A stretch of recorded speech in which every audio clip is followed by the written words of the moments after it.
Guys, I know a lot of you like this show genuinely, but what am I supposed to do here? This stuff writes itself. So, hi everyone, welcome back to my channel, and oh boy, it's been a while. Sorry about that. School started again, and unfortunately that means homework and classes and needless to say, this channel kind of fell by the wayside, and I'm sorry about that. But I'm here now, and oh boy, do I have a lot to cover. So, if you haven't been living under a rock, you may have seen that Miraculous recently released its season 5 finale, and oh boy, it's something. I actually saw this with one of my friends, and my god, was an experience. There was a point where we literally could not stop screaming at the screen because of what we were watching. It was something, all right. Shout out to my friend if she's watching this. I know her soul died a little bit inside too when we were watching. But anyway, just gonna get this out of the way. This finale sucks. Actually sucks. There are very few redeeming qualities in here, and I cannot figure out how some of the writers thought that this would be the best way to end what is essentially the first main arc of this series. This is the halfway point at this point. But as much stupidity, weird dialogue, and weirdly enough, Lila foreshadowing there is in this, I wanted to start off with the thing that upset me most about the finale, and that's this pathetic grifter. Now, I feel like I've talked about why Gabriel sucks before, but the way they send him off here is honestly just pathetic. In the finale, he summons the Kwame monster to sacrifice his life and bring his wife back. So, let's just get one thing off the bat right here. This is not a redemption arc. Saying Gabriel here changes into a good guy is like saying that JD redeems himself at the end of Heathers the Musical or the movie. This is actually a trend that I see in a lot of media, but I don't know if this has a name. But basically, how it works is that a villain, often a tragic one, will stay mostly the same throughout the series, not really changing.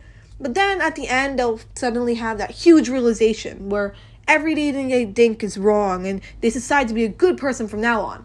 But they end up sacrificing themselves and they die. I don't think this can be considered a redemption arc, though. A really good example of a redemption arc is Zuko from Avatar: The Last Airbender. Zuko at the beginning of the series is a very mean, hot-headed person who wants desperately the approval of his father. But throughout the series, he starts to become more mature, more growing, and then by the end, he's fighting alongside Team Avatar. Compare that with a character like Shadow Weaver from She-Ra. Shadow Weaver, in the beginning of the series, is very manipulative and petty. And even though by the end of the series, she's technically fighting for the good guys, she's still manipulative and petty as she was at the beginning. A lot of the characters don't even like her.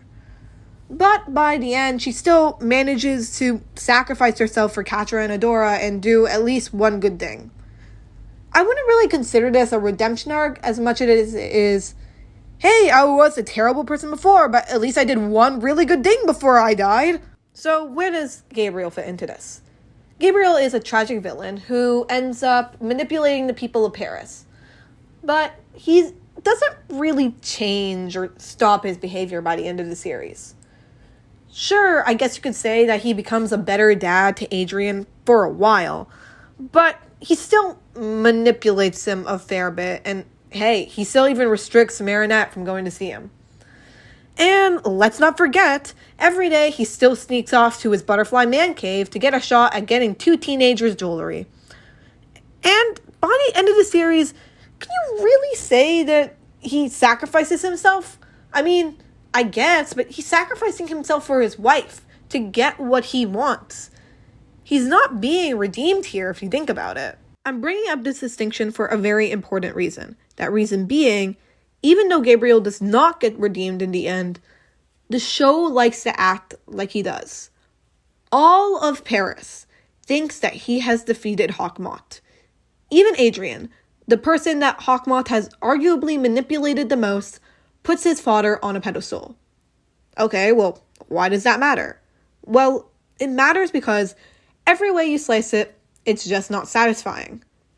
Gabriel's arc of manipulating the people of Paris as Hawkmoth stems from him not dealing with his grief. That is made especially clear when you compare his arc to Adrien. Adrien seems to deal with his mother's death in a more healthy way. He uses his friends and Plague as a support system and tries to move on with his life. He even finds time to help others as Cat Noir. That is in stark contrast with Gabriel, who basically shuts off himself from the world and uses it as a means to manipulate others. By basically having a grand legacy at the end and managing to bring his wife back, the show is basically saying that everything Gabriel did up to that point was justified.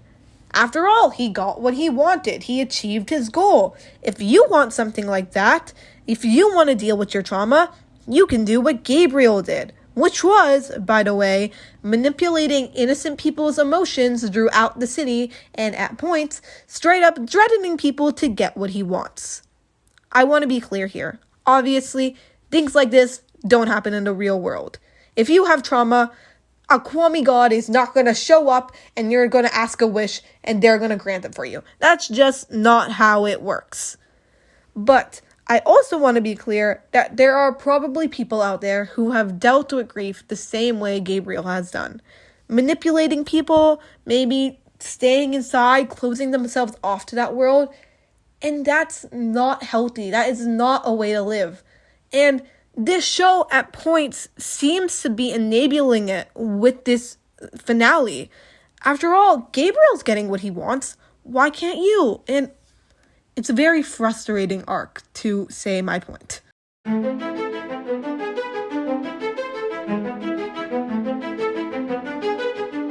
Gabriel also manages to bring down some other characters with us, including Marinette. Marinette is the only person that genuinely knows what happened. Well, I mean, besides Lila. And let me get this out of the way. Lila is a villain. She always lies. She has a tendency to lie. It is already an established part of her character. It makes sense that she would also lie about this, or at least withhold the truth. It is very much in her character to do so. Does not justify it, but it makes sense for her character. It's consistent character writing. Marinette, on the other hand, does not have that excuse. By basically not telling anyone what happened in that cave, Marinette is also feeding into the lie that Gabriel was completely justified in doing what he's doing. Even by manipulating Adrien, the person that Hawkmoth arguably harmed the most.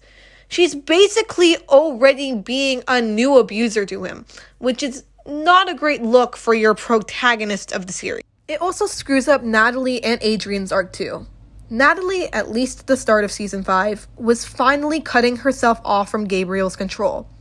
I have my problems with this arc, stuff that I'll get into a later video, but I think that it could have had a really good effect if they kept going with it. Cutting yourself off from someone you know is holding you back and learning to deal with tragedy yourself sounds like a really good arc. In fact, many other shows have done it really well. But this is Miraculous. And we all know what happens when you give Miraculous a pen, a paper, and a runtime to screw with our emotions. Any way you slice it, Natalie is objectively right about cutting herself off from Gabriel. Gabriel is straight up abusing his son to get what he wants. He literally gave her a life-threatening disease trying to bring back his wife. Obviously, she's justified here. But instead, the show treats her decision of cutting herself off being like, well, it's cool that you did that, but guess what? She's back now. Yay! Everything you did was useless. And that should not be how this goes.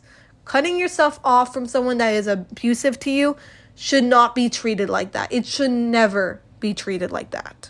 I don't know what the series has planned out from here, and quite honestly, I don't care.